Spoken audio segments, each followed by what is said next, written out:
how I went from perimenopausal at 29 to very well balanced hormones by the age of 31 and kept it that way. I'm 34 now. So, hi, I'm Megan. I'm a nutritional therapy practitioner and functional blood chemistry specialist. And I was in perimenopause before the age of 30, and there was a lot going on in my body, and I wanted to share some of the things that I did in my own healing journey, and I had a lot of other things going on too. Be sure to check out some of my other videos where I talk more about it, but I did a lot of things that are sometimes counterintuitive that help me really balance my hormones and get out of that perimenopausal state and into a very well balanced hormonal state and be able to stay there. So the first thing that I did was I got off all strict diets. I was on a ton of elimination diets at that time for many, many years.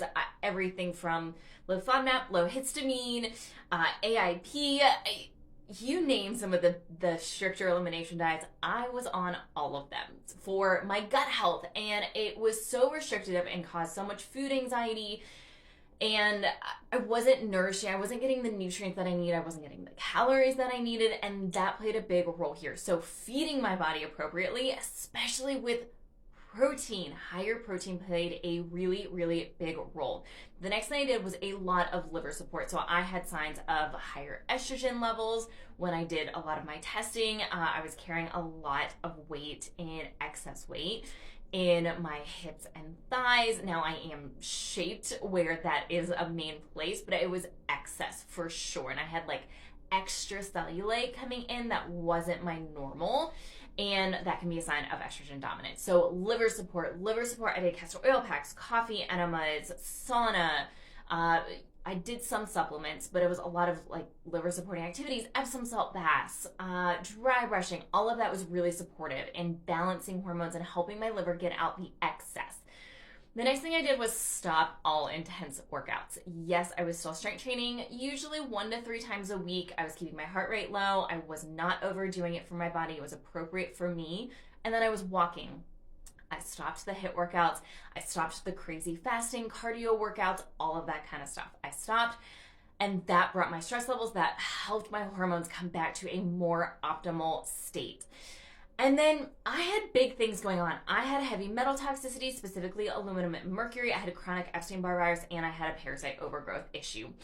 And that's really stressful inside of my body. And so, of course, my hormones were going to be impacted. And so finding and addressing my root causes, those were some of my big root causes, just helped my body so much and just regulating the stress going on inside of my body. And then the last thing I did was regulate stress outside of my body. I was in a chronic state of fight or flight. I had a long history, still have a long history of trauma, but I was doing a lot of work to regulate my nervous system and I do trauma healing and inner child healing and shadow work.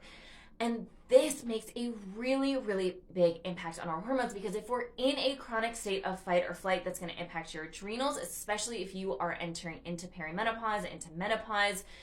And also, if you're not, this plays a really big role. Our hormones are not really designed to be optimal in a chronic state of fight or flight, especially if we have going through a transition and if we're trying to get pregnant or we're trying to have an optimal state of hormone levels as we are menstruating in that phase of our lives where we do menstruate on a regular basis. So this is what works for me: finding your root causes, reducing stress inside and outside of your body, feeding and fueling your body appropriately, all go a really long way. If you need help with an individual plan and understanding what's going on with your body and your hormones, book a free consult with us. Everyone is different. We want to dive deep into you and what's appropriate and what's going on with you and your body and your hormones, so we know exactly how to support it. There's a link in our bio to book.